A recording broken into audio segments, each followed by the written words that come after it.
What's up, guys? Mike here with Cards View Sports Cards, back today with another monthly recap video. Today, recapping July 2025. Excited about this month's video, especially since I've been executing my new card strategy that I discussed in the latest video. So go ahead, check that out if you missed it. Today, we're going to talk about what cards I'm buying right now, some trends I've noticed, we'll get into some viewer comments and questions, and we'll talk about what I'm going to do differently next month. So let's jump in. Before we do, if you want to unlock the secrets of selling and investing in low-end sports cards on eBay, this channel is your go-to source for expert tips, honest insights, and strategies to help boost your eBay sales. Go ahead and hit that subscribe button for me if you want to stay ahead in the card selling game, maximize your profits, and take your eBay card selling business to the next level. You can also check out my other channel at Puck Mike, where I open and talk about hockey cards. Now, before I talk about what cards I'm buying, I do briefly want to talk about how many cards I sold last month. I'm not going to share sales numbers in each monthly video, but we'll check in on them from time to time. I think I did that in last month's video. But for cards sold, about 40 for the month of July. Now, that's about 12 less than I sold in June, but it is the summer. I sell mostly hockey. And again, with my new strategy of bucketing cards in 3 separate buckets and focusing on curating and not just selling anything, I mentioned that I expected sales to dip a bit as I refocused my inventory, repriced and reclassified some cards. To be honest, I'm actually surprised I sold 40 cards in June because it is the off season in hockey and most of those cards were hockey cards. It actually gives me a lot of hope for this system when the season does come back and the Olympics are next year. So I'm really gearing up for what I hope is a good fall and spring of sales. But to get there, I need to keep buying inventory. So what sports cards am I currently buying? Right now, I am buying hockey card collections in bulk. Now, first I gotta say, I used to be totally against these like storage unit finds listings on eBay where the seller is listing lots and quantities of 100 to 3,000 cards and the description's mostly vague. Sometimes it's like a liquidation sale event. Sometimes you don't even see all the cards or any of the cards. It's just a box. But I did buy one of these lots the other day because I was curious and it wasn't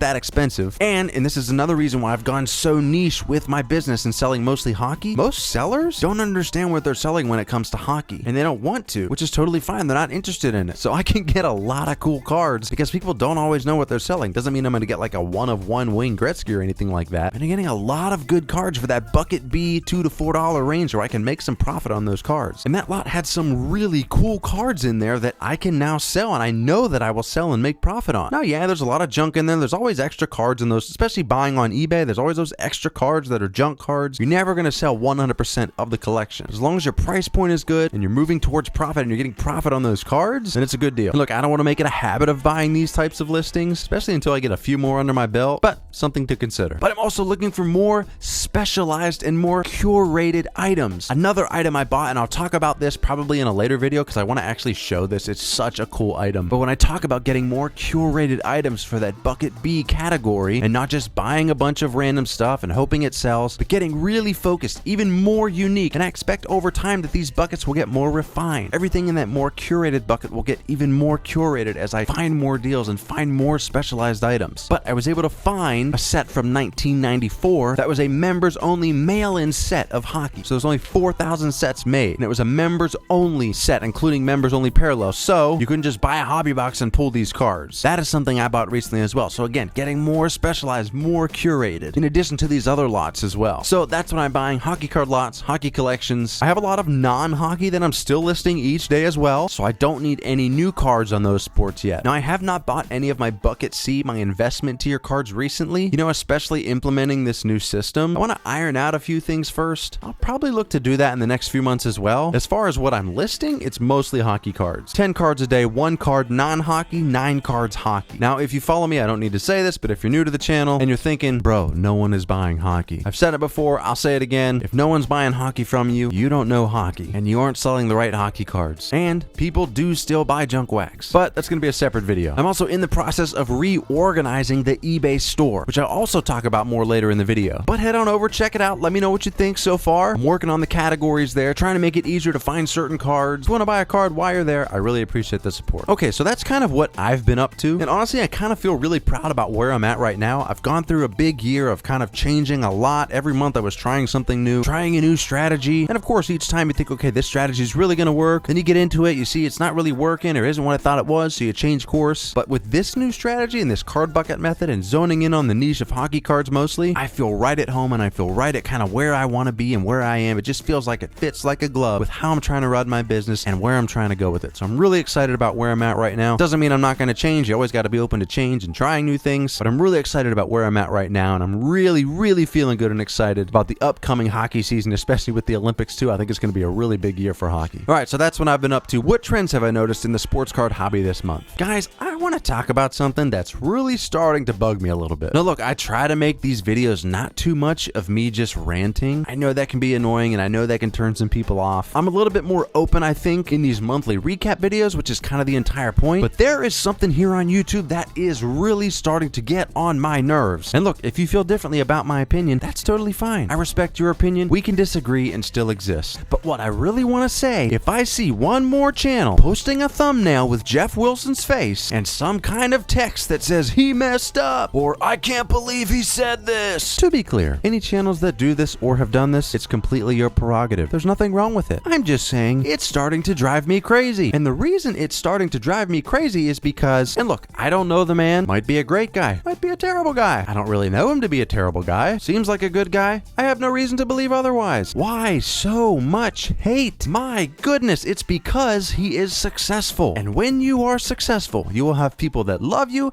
and people that hate you. Literally for no reason at all. It's just bothering me because most people are doing it for clickbait, and it just seems a little desperate to me. I don't know, maybe it's just me. I don't know. I don't agree with all of Jeff's content on his Sports Card Investor channel, but it's like every day another YouTube channel. You know, another thumbnail of Jeff Wilson. He destroyed this in the hobby, or the one thing he got wrong. Okay, but feelings aside, the deeper trend and the real story here is that people want to be successful in sports cards and in sports card YouTube channels. And look, people are engaged, and that's great. They're watching the small channels, they're watching the big channels, and that's a good thing. I didn't share this opinion to silence anybody. Keep doing what works for you. I don't feel like I rant very often. I know I share my opinions a lot, but I try to stay out of the rant territory. And again, I'm a little bit more open in these monthly recap videos, so just kind of wanted to share my feelings. Every single business has big players with big money, small players with hardly any money, and a whole bunch of stuff in between. So if it's not Jeff Wilson, it's gonna be somebody else. Hey, speaking of opinions, let's go get some viewer comments and questions. Now, as always, I don't do separate Q&A videos right now. I answer all comments in the videos unless you're trying to troll me, of course, but I like to feature a few of those questions here in case some of you have had the same question as someone else. Okay, how often are you seeing people saying they aren't receiving your plain white envelope shipped cards? It seems like more often than not there isn't any update on shipping when I send out this way, and I get about 3 items didn't arrive claims a month. So I feel like we had one like this in last month's video as well. Yeah, I mean, the long story short is that eBay standard envelope tracking isn't very reliable, and not everyone who buys sports cards on eBay seems to know that for some reason. I mean, I get people all the time. It shows it's delivered, but it's not delivered. It got sent to Maine and I'm in Seattle. The hard part for us as sellers is that once we ship it, and as long as we've put the correct shipping information, I mean, it's kind of out of our hands. And look, I stopped refunding cards that show as delivered that people say they haven't received. It just gets tricky when they said they haven't received it and it shows as not yet delivered. Are they lying? Probably not. Could they get away with it if they were? Probably. I mean, ultimately, if someone says it's not delivered but it shows that it is, I say it's between them and the post office. Or they can open a case with eBay if they want. I've done my job by shipping the card out on time. I don't control the USPS. Now, always,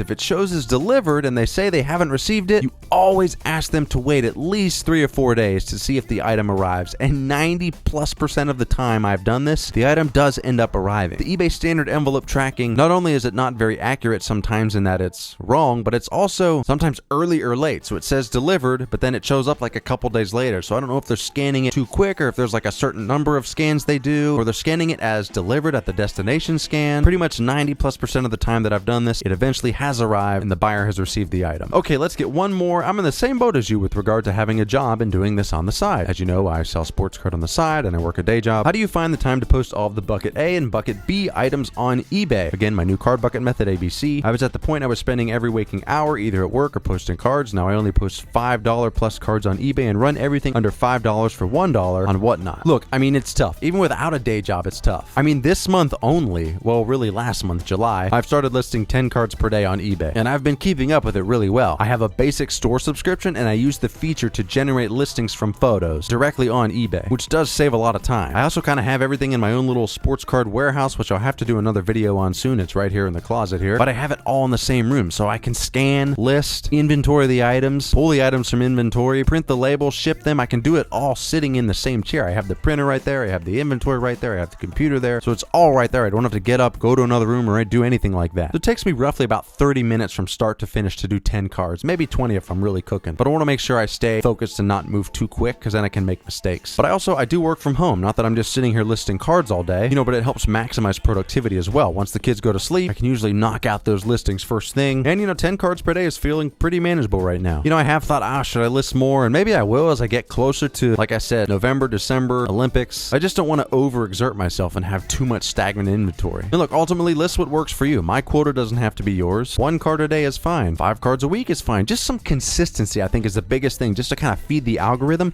but also yourself mentally. Definitely helps you kind of stay in the mindset of this is a business, even if it's a hobby on the side, by doing it consistently. I know it's really hard. I finally have been consistent this month. Maybe, who knows what happens. You get busy, things happen, but I tried at the beginning of the year to list a bunch. I kept failing every single time just because my goals were too ambitious or things just got really busy. So just do what works for you, do what's manageable, but be consistent is the biggest thing, and set reasonable goals. If it feels too hard, then it probably is, and scale it back. Okay, and finally, what am I going to rethink or do differently here in August? Not that much, to be honest. I didn't meet my goals for the YouTube channel last month because I was putting so much effort into listing and kind of refocusing my strategy. I don't mean like viewership or revenue goals, but I like to do at least like 1 post, 1 little short video. I didn't really do that in July. I also did not do as much on my hockey card content channel as I wanted to, but I do have some boxes that I'm going to open on that channel this month, so I'm going to get back into that. But I think the biggest thing is just focusing on getting more curated inventory. Like I said, and executing the plan. I've done a lot of research, finding out what plan works. Now I'm kind of in an execution phase. Yeah, I'll refine along the way, but I don't feel like I'm in a phase of